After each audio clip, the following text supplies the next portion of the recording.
maayong adlaw sa tanan. Nagkapasalamat na punta pagbalik sa usa ka nindot na panahon kihatag sa ato sa Ginoo, labi na sa iyahang paghatag og mga nindot ng mga takna na kita maka hisgot na pod mahitungod sa maayong balita na ginasangyaw, no, sa mga disipulo, mga gahimo sa mga libro, no, kasulat sa mga libro diha sa Biblia, no. So karong mga karong takna, no, ato ang ginahatag ang panahon sa ato mga greetings, labi na sa ato ang mga kaigsunan diha, no, sa matag simbahan, mga kaubanan, no, sa matag lugar labi na diri sa Bohol, no. Sa pod ato ang encourage, no, na magkapadayon sa pag ministry sa Ginoo kay kahibawtan na mao gyud may mahinungdanon na galamiton, no, sa ato ang kinabuhi dire sa panapat sa kalibutan. So mga kaigsunan, akong gi-greet ang mga taga-una nga, no, mga kaubanan nato diya sa taga Dawis, sa simbahan sa Dawis, sa Bahi, diha pod sa Alegria Sur, no, diha sa may simbahan diha, no, na ginalid ng Pastor Jomar, mapod sa Calvario, Luway, no, kila Pastor Ramel, patuloy din, no, doon sa Hagna, sa Gindulman, sa Ubay, no, sa Lubang, ganda sa simbahan sa Kalapi, no, sa mga kaubanan pa namin sa Basakdako, di ay pod, no. So daghan-daghan punta ubay-ubay pod, no, ng mga kaigsuunan mo po do sa tanang nagapaminaw karon. Ginapasalamatan namo Ginoo sa padayon na paminaw labi na sa ato ang ministry, no. So ako pong ihatag ang ubang mga pag-greet, no, sa ubang karon si CJ, Pastor. Ako ang ipadayon ng greeting is uban nga mga kaubanan namo sa simbahan, no. Malagi ang Dawis, Alegria, i-greet ko na ako ang mga nasa Tagbilaran nila, mga members na nag-view ano sa ato ang sa buong study, no.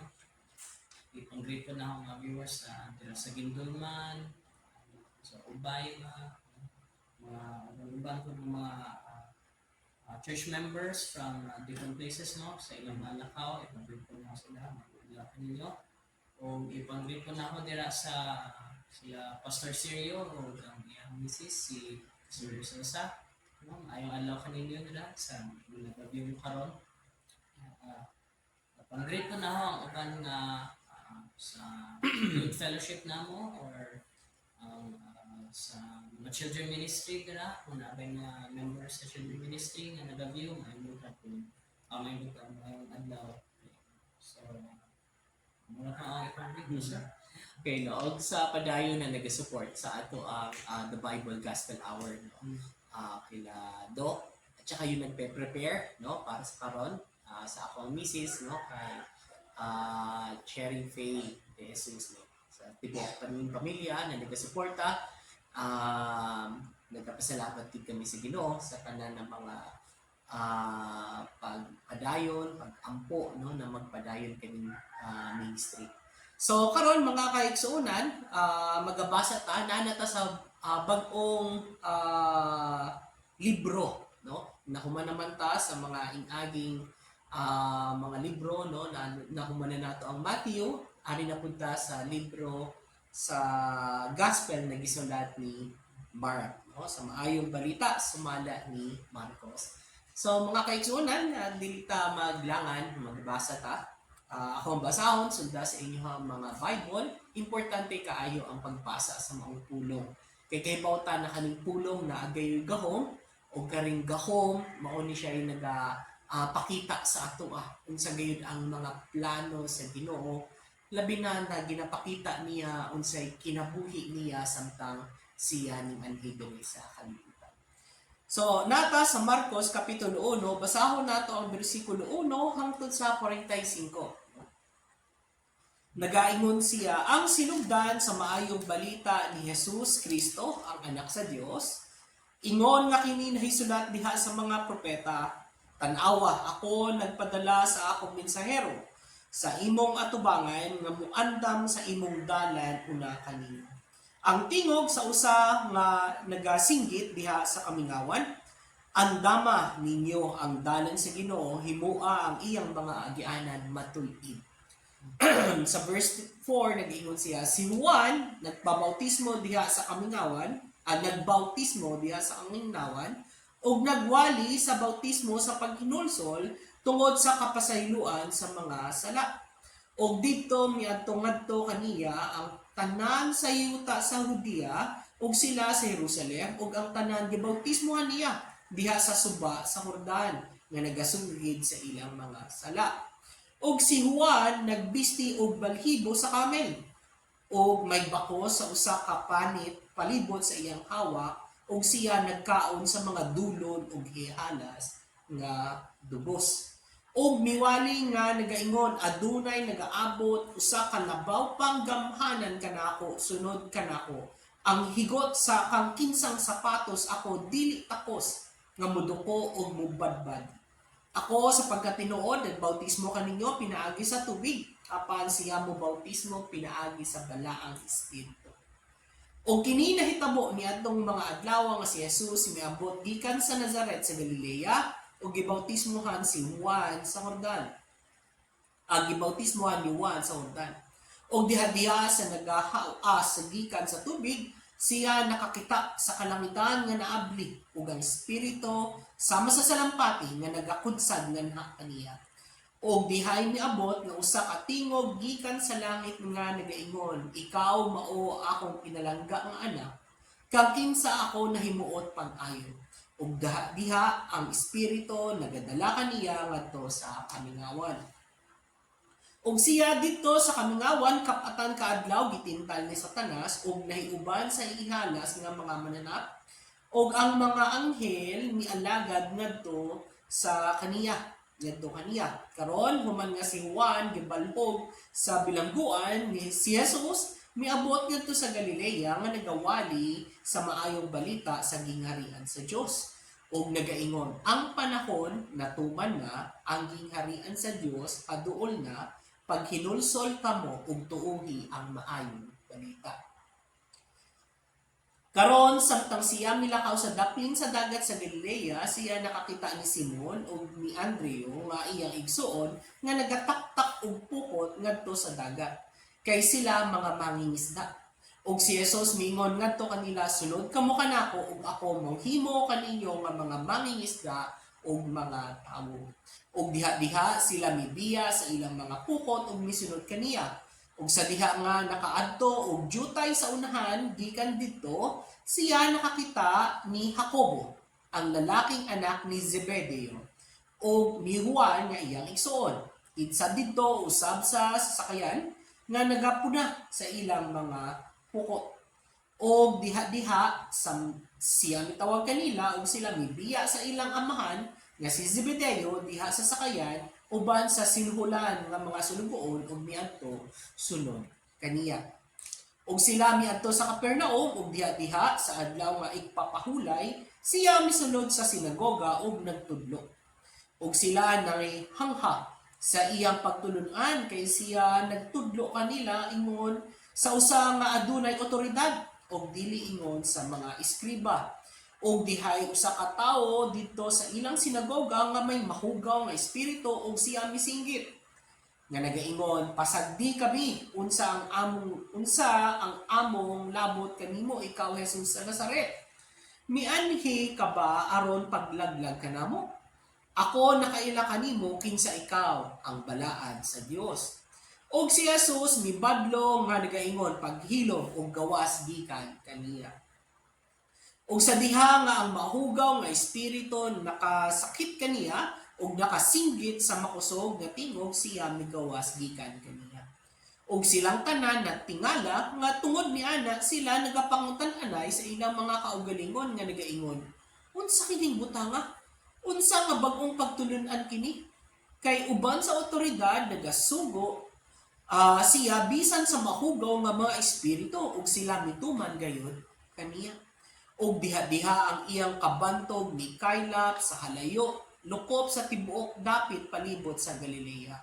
Ug sa walay langan sa diha nga sila nakagawas gikan sa sinagoga, sila misulod ngadto sa balay ni Simon ug ni Andreo uban ni Jacobo ug ni Juan.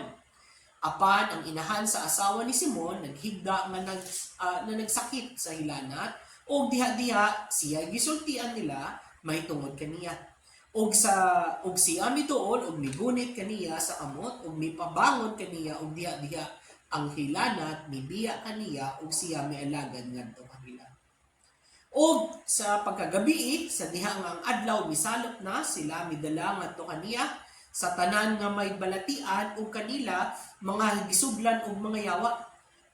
Og ang tibuok syudad natapok pagtingog diha sa pultahan ug siya miayo sa daghan nga nasakit ug nagkalaing-laing mga balatian ug mipagawa sa daghang mga yawa ug walay mutugot sa mga yawa sa wala mutugot sa mga yawa sa pagsulti tungod kay sila nakaila kaniya. Og sa pagkakaadlawon sa pagbangon nga dugay pa sa ang kabuntagon siya migawas og migikan ngadto sa usa ka mingaw nga dapit ug didto nagampo. Og si Juan ug sila nga uban kaniya misunod kaniya ug sa diha nga nakakaplag na sila miingon ngadto kaniya. Ang tanang mga tawo nangita kanimo ug siya miingon ngadto kanila muadto kita sa sunod nga mga lungsod aron ako makawali usab didto kay tungod niini ako mianti. 39 ug siya miwali diha sa ilang mga sinagoga lukop sa tibuok Galilea ug mipagawa sa mga yawa. Ug dihay usa ka sanlahon miduol kaniya nga nagahangyo kaniya ug nagaluhod ngadto kaniya ug nagaingon kaniya kun ikaw buot ikaw makahimo paghimlo kanako. Og si Jesus natandog sa kaluoy ug mituy-od sa iyang kamot ug mihikap kaniya ug nagaingon ngadto kaniya ako buot ikaw mahimlo. Og sa diha nga siya nakasulti na diha-diha ang sanla mibiya gikan kaniya ug siya nahimluan. Og siya mahigpiton nga misugo kaniya ug sa walay langan mipalakaw kaniya. Og nagaingon ngadto kaniya pagbantay nga ikaw walay isulti ngadto ni bisan kinsa nga tawo.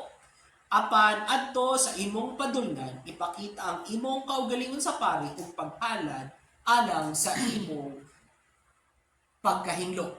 Niadto nga butang nga gisugo ni Moses alang sa usa ka pagpamatuod ngadto kanila.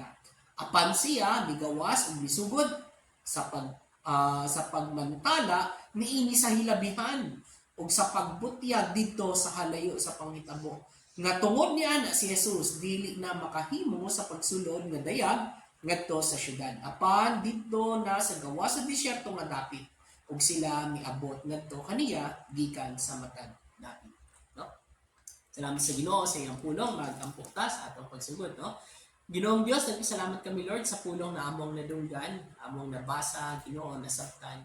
Tabangi kami Lord na sa amo ang pagtuon niini kani makahimo gayod o kabag-uhan Ginoo sa amo ang kinabuhi kay hibaw kami Lord ang imuhang pulong na agayoy gahom. Tabangi kami Lord na kaning mga pulong maisabwag po namo Ginoo sa kanang mga kaigsunan.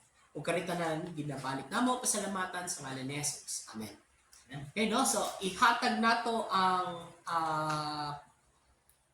panahon, no? Sa paghatag og mga atong mga nasamputan sa maong mga pulungan atong nabasa. Una ihatag nato ang Brother CJ. Okay, so salamat Pastor. Una-una ako kapag nabasahan kaning Mark 1 niya personally ang na-understand na dire is kaning tibok Mark 1 nagapakita siya og kumbaga proof na ang Ginoo na si Jesucristo ay ang tinuod yun na anak sa Ginoo. Kita yun na sa bisag na abit out dire sa verse 1 bitaw the beginning of the gospel of Jesus Christ the Son of God is specified yun dira nga siya ang the Son of God. Kunya ang mga following mga events na naa sa Mark 1 as I said mura na lang proof para ma-proof na siya dyan ay sa Son of God. Because mo dyan nakabutang sa mga prophecies. Nakabutang na rin dire sa iyang mga miracles na iyang ipang bukat no kaning mga iyang ipang cast out ang mga unclean na spirits. Ano sa verse 21, matingnan ito. Um, verse 23, matingnan ito. Ay, verse 25, hindi na niya ang spirit na was out of the kung demon possessed naman. So, usa pa to sa iyang mga miracles is gi-heal to niya tong mother-in-law ni Peter. Mother-in-law ni Peter, or Simon, gi-heal ito. So, gi-heal niya.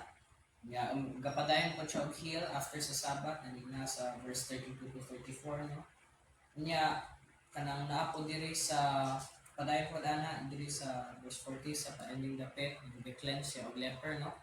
So nagapakita jud dira nga siya ang nagahimo ana mga miracles, no? So again, isa sa proof niya nagapakita po diri sa verse 38, but he said to them, let us go into the next towns, that I may preach there also, because for this is the purpose that I have come forth. So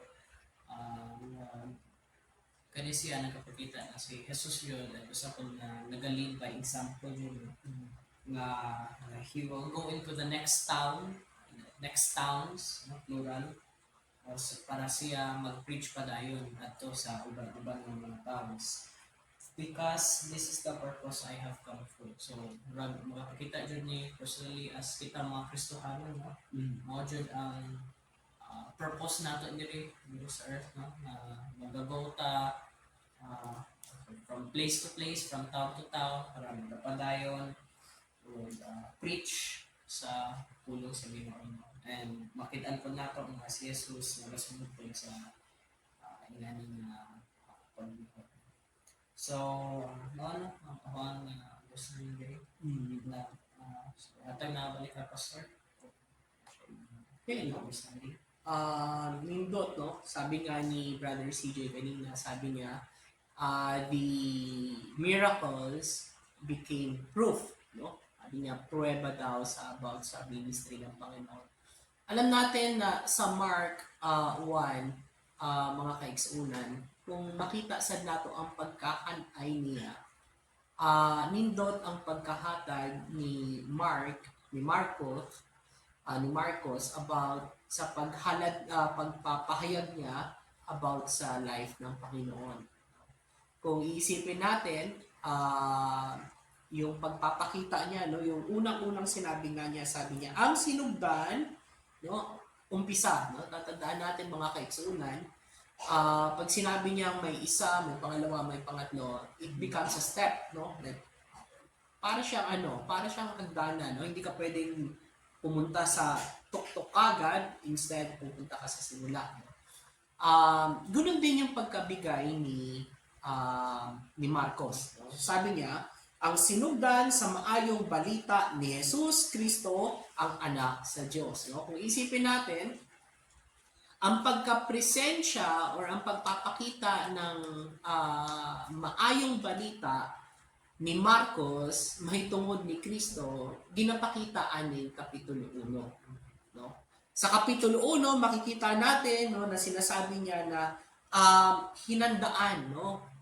May paghahanda ang ginawa. Hindi dumating ang Panginoon dito na biglaan lang. No? May alam natin na may oras, may takna, nagihatag, no, ang kahit nga sabi pa niya rito, mga propeta. Lahat ng ito ay dinisenyo ng Panginoon kasi ang Panginoon nakita niya yung nakaraan, no? Nakita niya yung karon, yung kasalukuyan at saka yung umaabot, no, sa hinaharap. Alam niya na lahat 'yon, no? Kasi Diyos siya. At alam niya kung kailan ang pagdating ng anak. Hinanda niya at saka yung pagiging pag-ministry ng Panginoong Jesus dito sa sanlibutan. No? Kaya nga tayo, napaka-importante ng panahon para sa atin kasi kaya nga may celebration tayo, inaalala natin. Ganun din yung pagdating dito ng Panginoon, nagbigay siya ng priority, no, ng mga steps kung saan siya ginagamit na, no, para ipakita ang maayong balita. Ngayon, ano ang maayong balita na sinasabi niya rito? Ang pagdating ni Kristo, doon na, sabi niya, ang sinugdan sa maayong balita ni Jesus Kristo. So, itong maayong balita, alam niyo mga kaigsunan, maraming maayong balita, pero wala nang mas mulabaw pa, excuse me, wala nang mas maayo pa na maayong balita doon sa pagdating ni Kristo o yung pag kinabuhi niya diri sa sanlibutan. Natin daghan madungog na mga klase-klaseng balita pero wala na mas mulabaw pa sa pagkamaayo.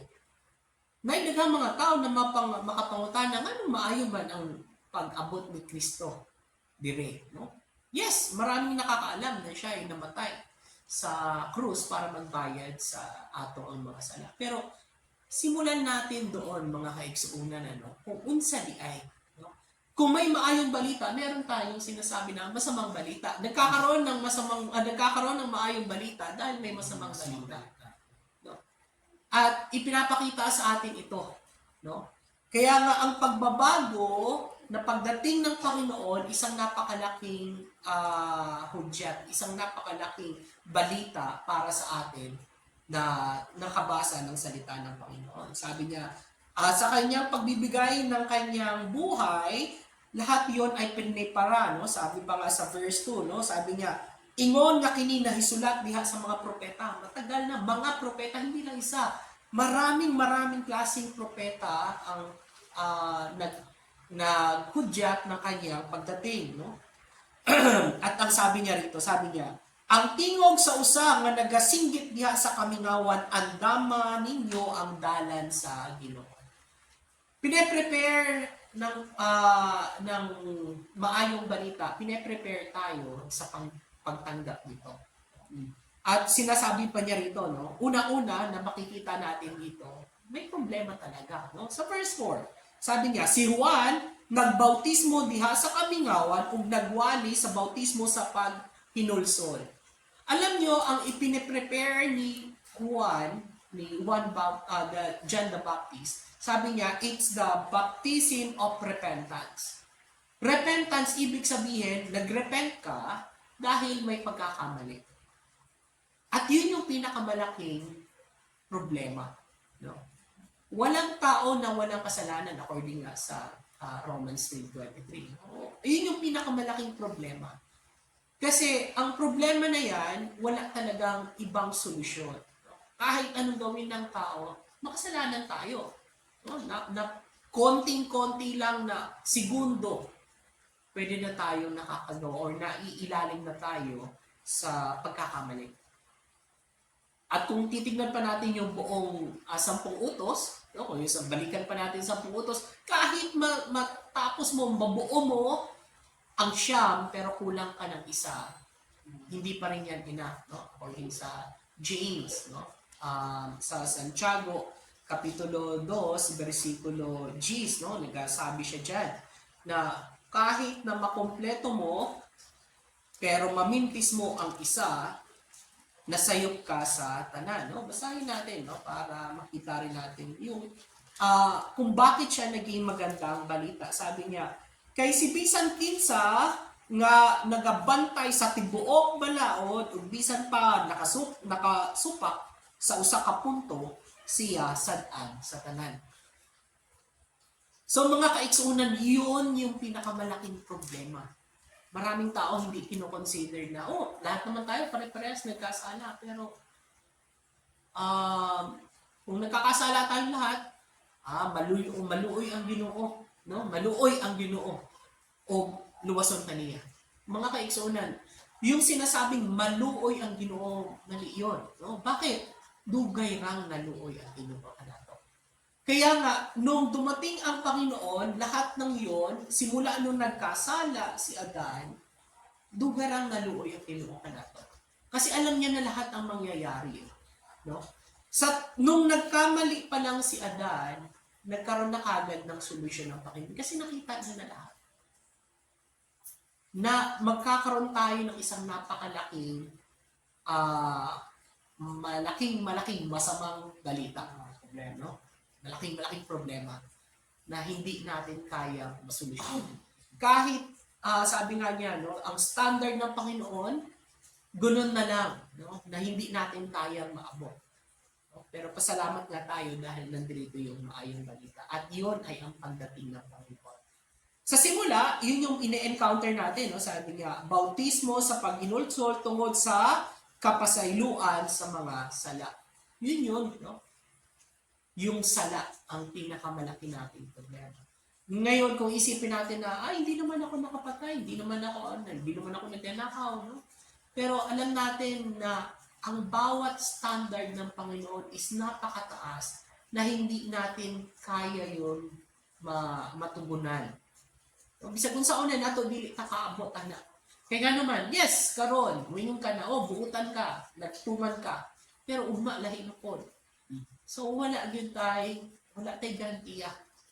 O kung wala tay garantiya dili ka na, no? Ang tumo sa Ginoo sa atong kinabuhi. Ang gusto sa Ginoo sa ato is garantiya, no? Guarantee meaning wala na pagduha-duha. Kaya nga naman, unsay purpose sa pulong sa Ginoo kung kani dili ni siya makaluwas, no? Gihatag ni sa atoa, ginabasa ni nato, isip garantiya niya, no? Parang kung nasa judge pa, kailangan ng evidence, no?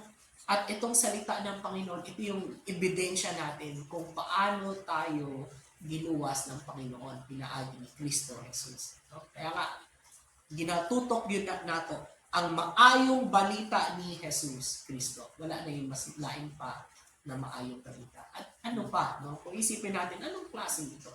Bakit natin ipinapasalamat na dumating yung Panginoon? Kasi nga may garantiya siya sa kaluwasan na iyahang gina-offer.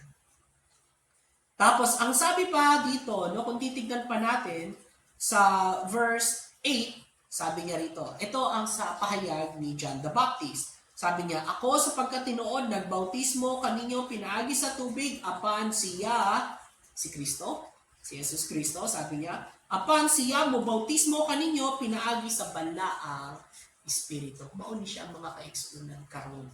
Kung sa una, no, nagapabautismo sila para sa paghinulsol sa sala, ginapakita nila sa Ginoo na sila naghinulsol, nagpabautismo sila sa tubig. Si Kristo ning abot kay siya mo bautismo pinaagi sa balaang Espiritu. Ang balaang Espiritu ang balaang Espiritu ang karon natong patik, garantiya, no? Na kita luwas na. Wala na laing pang kinahanglan, no? Wala'y kinahanglan na external na nagapakita na kita luwas, no? Like wala'y laing sabi nga, okay, kapag ganito ang sombrero mo, luwas ka, hindi ganoon. Walang external na factor, kundi ang balaang Espiritu. Ang lahat ng tumanggap sa Panginoon, gipatikan sa balaang Espiritu. Yun yung baptism, no, na ibinigay ng Panginoon Jesucristo sa lahat ng tumatanggap sa Kanya. Sa lahat ng tumanggap sa Kanya. Kaya nga, kung isipin nyo, no, mga kaigsuunan, diretsuhin natin, sa verse 15, sabi niya rito, o nagaingon, no, si Kristo nagaingon, sabi niya, ang panahon natuman na ug ang gingharian sa Dios sa duol na maghinulsol kamo ug tuohi ang maayong balita. Ang maayong balita, si Kristo na mismo ang nagpadayan. No? Sabi niya, ang gingharian sa Diyos, haduol na, paghinulsol kamo, o tuuhi ang maayong balita. Kada ang maayong balita, na si Kristo, ning anhi, nagkinabuhi, sama ka nato, o siya, gituman niya ang tanang kinanglan natong tulumanon. No ba na? No? Gituman na niya ang tanang kinanglanon. Kaya nga sa dulo, nung siya ay ipako na sa krus, ang sabi niya, it is finished. No? Natapos na. Wala na yung laing kinanglan. Wala na yung laing sakripisyo na kinanglan. Kung dili ang sakripisyo na gihalad ni Kristo. Sabi niya, mauna siya ang pinakanindot ng maayong balita. Aning mga pulunga, kung atong tanawan sa tibuok Marcos, Kapitulo 1, daghan kaayo siya og mga ginapakita ng mga sabi nga mga evidence ng kanyang ministry. Again, that is just the evidence, no? Ang ebidensya ang mga milagro. Tanaw na itong mga kaigsuunan na bisan galing si Kristo, sabi niya na ayaw ipadayag sa uban, no? Ug unsay milagro na iyahang gihimo. Pero usahay ginapadak-an sa mga tao ang milagro kaysa katong gahatag sa milagro. No? Mao to siya na iyon galing siya no sa katong sanlakon no. Ayaw isulti but instead become a testimony doon sa ginawa sa kanya ng Panginoon. Hindi ginapadak-an ang katong milagro, ang gipadak-an is kinsa ang gahimo sa maong milagro.